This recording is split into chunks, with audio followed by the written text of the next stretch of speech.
did you always think outside of the box? I mean, this is just coming to me now. I've seen you grow as a person, in a lot of ways, but the one I want to focus on now is this year We're not during going to your, talk about weight here, Sean. well, but But you I'm bummed.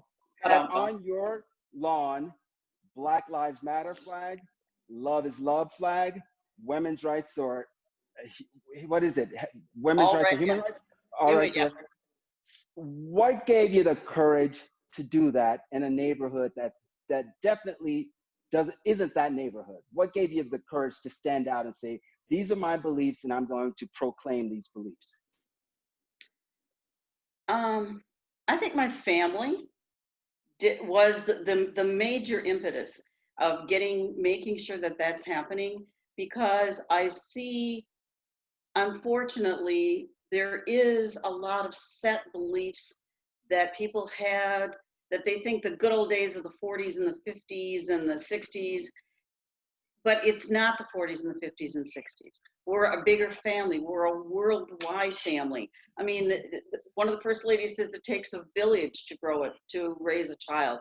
I think, especially with all the access we have to the world, we cannot bury our heads and believe that we're still living in our little town by ourselves. We are a bigger people than this.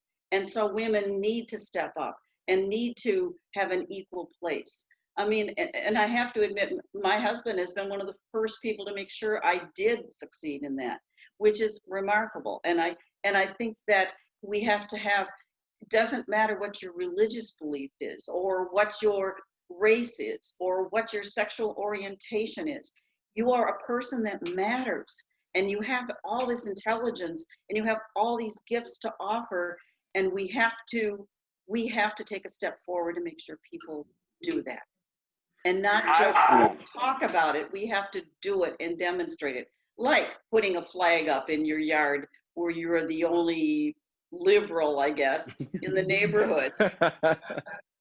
But you need to do that, and we need to speak out. You know, Ruth Gator Ginsburg, one of my heroes today, one of her most famous saying is, lead so that others will want to follow you. And I think that's the key. You have to lead in that way, in such a manner that it's not banging someone on the head, but gentle reminders like that.